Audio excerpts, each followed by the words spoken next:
This weekend, I woke up with excruciating pain in my left hip. Now, I didn't have an injury. I hadn't done anything differently. I just woke up and it was there, sitting in my hip like it had something to say to me. So I did what most of us would do in that situation and I Googled it. And what came back did not surprise me at all. It wasn't about a muscle strain, it wasn't even physical. What I found suggested that when we've done that deep healing work and when we've genuinely begun to calm our nervous system and release our stored trauma, our pain can surface in our bodies. Now, it surfaces not as damage, but as a release. And the pain pointed to the hip specifically for me, and that correlates directly with the mother wound. Now, I sat with that for a long moment because those that know me know I have not had a relationship with my mother for over 20 years. And I knew that information that had just come in was 100% true for me. Now, the wash of emotion that I felt in that moment, that is exactly what this podcast is about.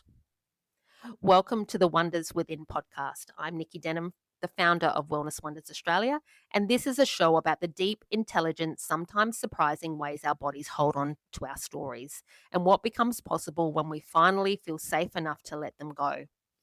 Now, a little about me. I'm a wellness guide. I'm an author of 3 reflection journals and the founder of the Wonders Circle, a women's wellness membership community.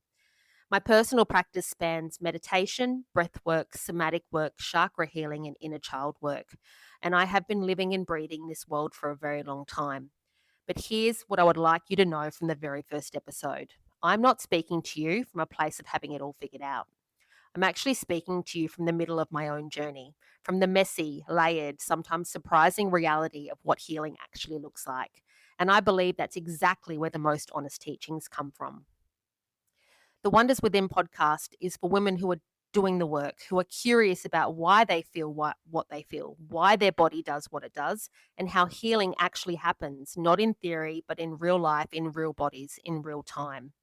Every episode, I'll share with you what I'm living, what I'm learning, and the why behind all of the practices that are seriously transforming my world. Now, let's get into it. So, back to that hip pain. After the first moment of recognition, I started to move and stretch. I did a simple leg slide exercise, which was designed to gently release tension in your hip. Now, to be honest, the exercise seemed a little bit too simple, and I wasn't actually sure if it would do anything at all. But I committed to fully trusting the process as I do. And believe it or not, something actually shifted. It was crazy. The pain softened. It didn't fully disappear. It was still faint and lingering, but there was movement and something was definitely loosening. And I felt emotional. I didn't feel sad. It was more like a relief, like a part of me that's been waiting a very long time had finally been seen. And I want to explain to you why that happens. Because if you've ever had a moment in your healing journey where emotion come out of absolutely nowhere, where you've just cried without knowing why, or felt grief about something you thought that you'd dealt with years ago, or even felt that physical sensation somewhere in your body that made no logical sense, like the hip for me, then this is for you. So your body is not confused. It is not broken. It is just doing exactly what it's designed to do. It has just been waiting for you to feel safe enough to let everything come to the surface. Now, here's what most of us were never taught. Trauma does not primarily live in your mind, it actually lives in your body. So, when we experience something overwhelming, whether it's a single event or years of ongoing pain, loss, disconnection, or even relational rupture, the nervous system does something extraordinary. If it cannot fully process and discharge that experience in the moment, it stores it. It stores it in the tissues, in the fascia, in the muscles, and in the way we hold ourselves and move through the world on the daily. Now, researcher and psychiatrist named Bessel van der Kolk wrote an entire book about this called The Body Keeps Score, and I highly recommend you give it a read. Now, the title of this book alone tells you everything you need to know. Our bodies are a record keeper. Our bodies hold what our mind couldn't process in the moment.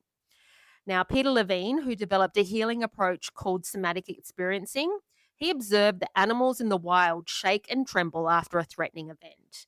And then they move on. They discharge that stress response completely through the body and then they go off about their day. Now, the first animal that comes to mind who I've seen do this in the wild multiple times is the horse. And it's Absolutely fascinating. Now, us, on the other hand, as humans, we interrupt that process. We tell ourselves to hold it together, don't be emotional, just get on with it, suck it up, princess. And so that energy of all that incomplete stress response gets frozen in our bodies instead, layer upon layer, year upon year. Now, here's the part I find most extraordinary. This pain, it doesn't surface when you're actually suffering. It surfaces when your body finally feels safe. It's crazy. Now, a neuropsychologist named Dan Siegel developed a concept called the window of tolerance. Now, I like to personally think of this as the Goldilocks zone for your nervous system. It's when your nervous system's not too activated, it's not too shut down, it's just right.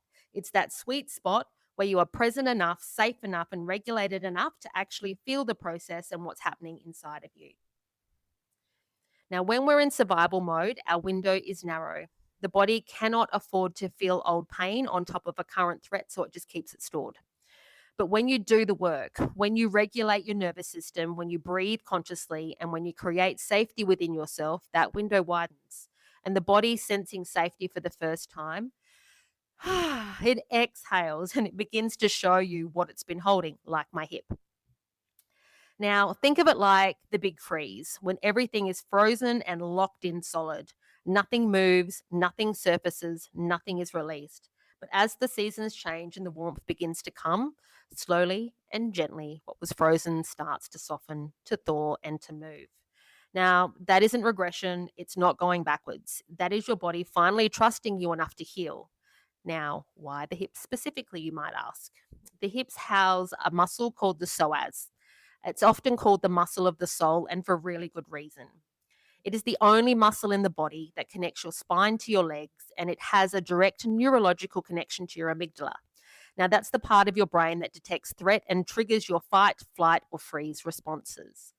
Now, when we experience fear, abandonment, grief, or even relational rupture, the psoas contracts, it braces, and it protects us.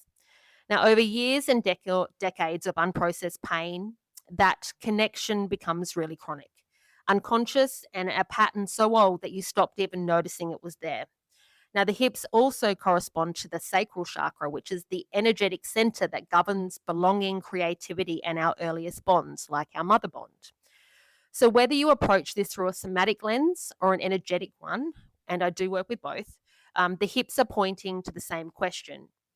How safe did I feel being here? How safe did I feel being loved? How safe did I feel belonging? So for me, that question has a very real answer.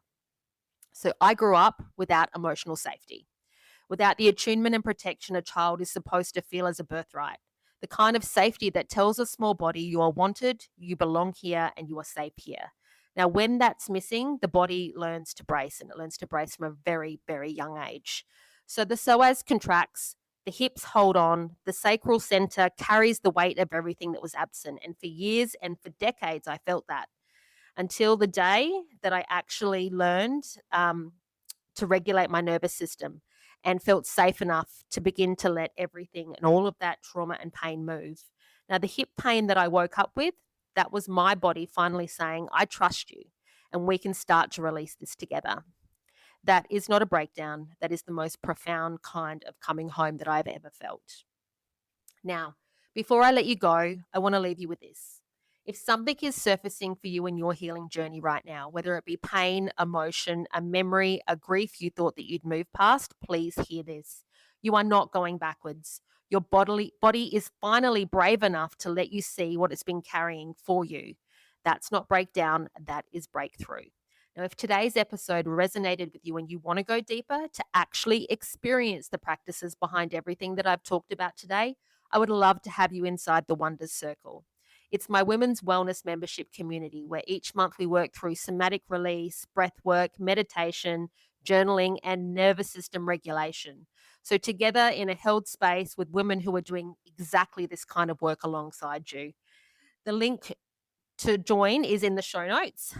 So thank you so much for being here for the very first episode of the Wonders Within podcast. I'm super excited that you joined me today, and I'll see you on the next one. So take care of yourself and take care of that beautiful body of yours. It's working so hard for you.